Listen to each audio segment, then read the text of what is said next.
Welcome to Reno's World Podcast, where truth slips through the cracks and myth whispers in the dark. I'm Reno Rains. Tonight's topic, cover-up revealed. UFO facts they want to keep hidden? We play an old movie in the background because, well, this is a podcast and we like to keep things interesting. Buckle up. Let's dive in. The Air Force has never denied the possibility that interplanetary vehicles exist. It just has no proof. J. Allen Hynek, former U.S. Air Force scientific advisor on UFOs.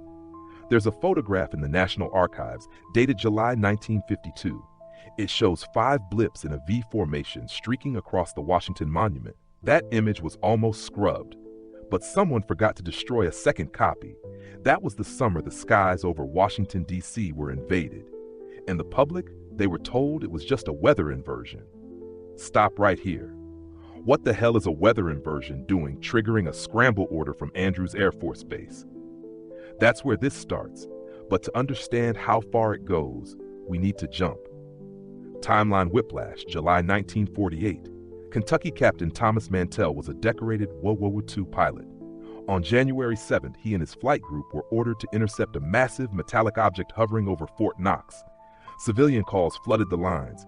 It's silver, it's round, it's enormous. Mantell climbed too high, passed out from lack of oxygen, and died chasing it.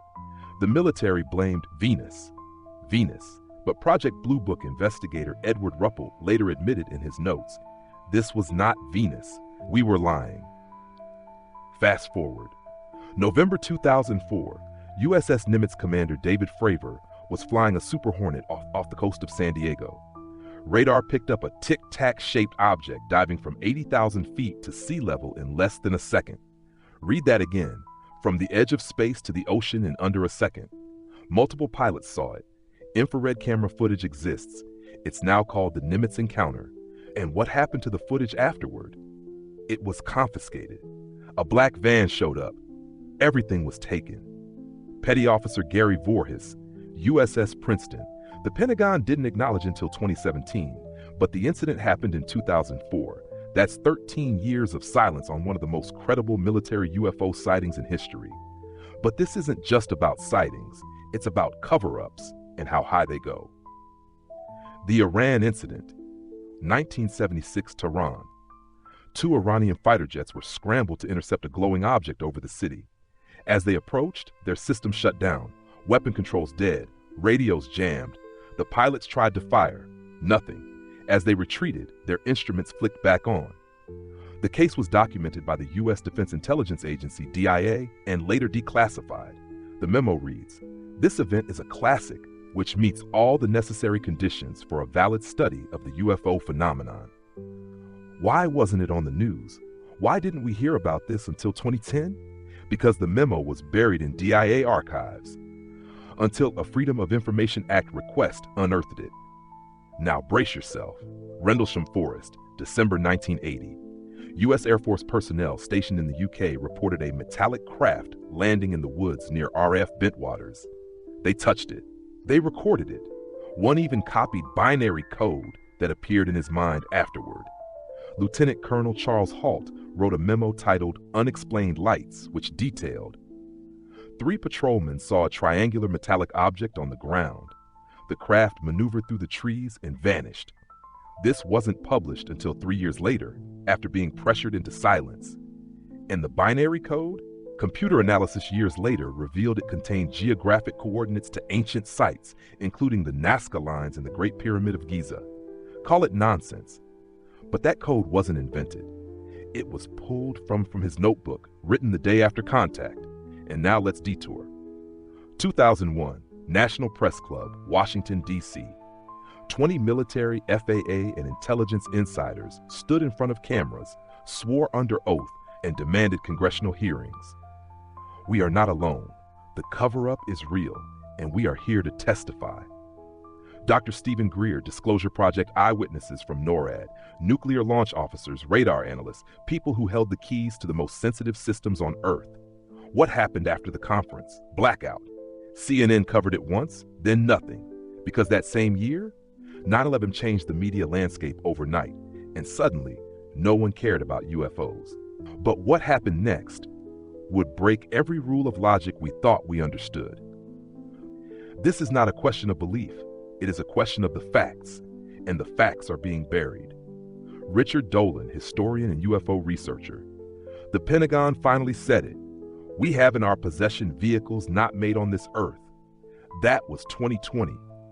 Buried in a COVID relief bill. I know how insane that sounds. But the quote is real, attributed to Eric Davis, former Pentagon consultant, briefing members of Congress behind closed doors. He claimed retrieval programs exist. He claimed the technology was off-world, not human-made. And Congress didn't deny it. That's not disclosure. That's a leak you couldn't plug fast enough. Let's rewind again. 1965, Kecksburg, Pennsylvania. Something crash-landed in the woods. Witnesses described a bell-shaped object etched with strange writing. The U.S. Army arrived in unmarked trucks, sealed off the area, and hauled something away under tarp.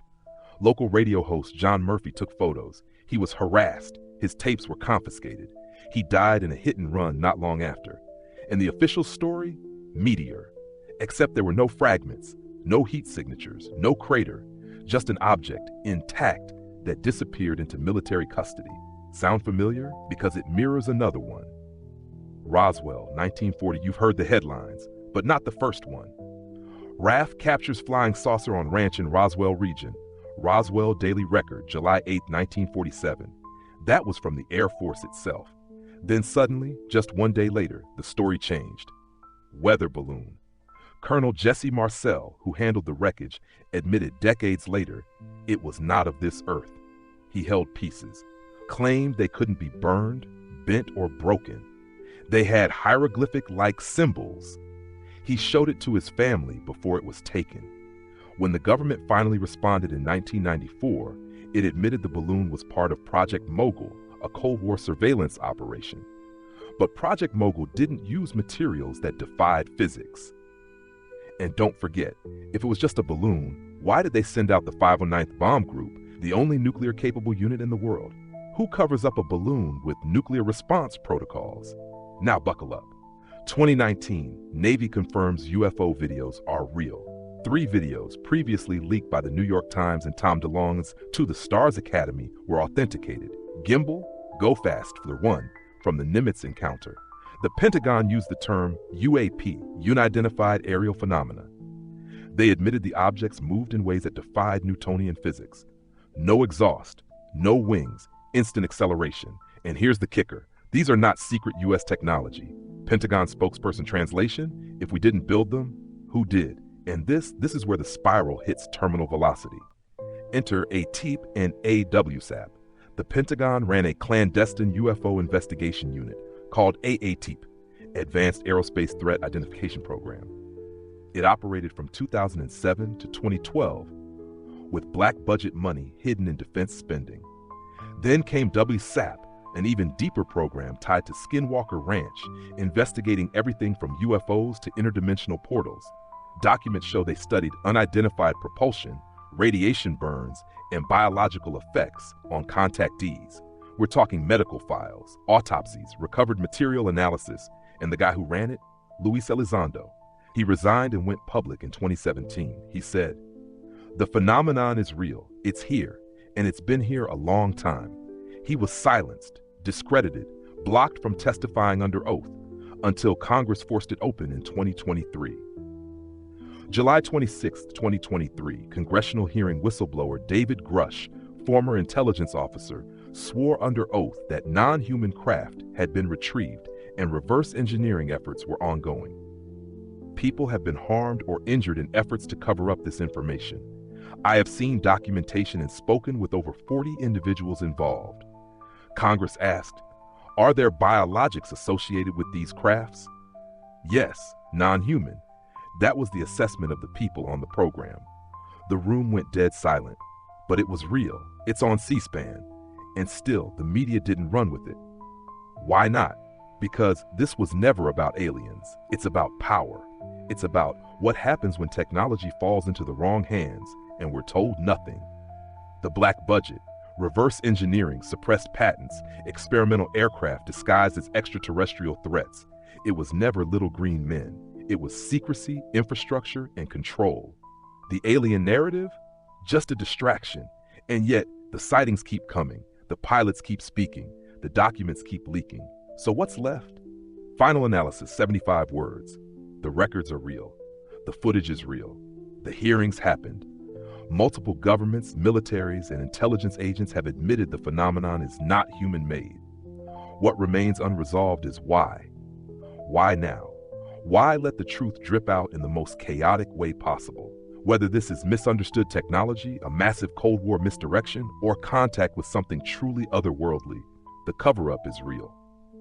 Whether it was misunderstanding, cover-up, or something far stranger, this case remains unresolved and very real.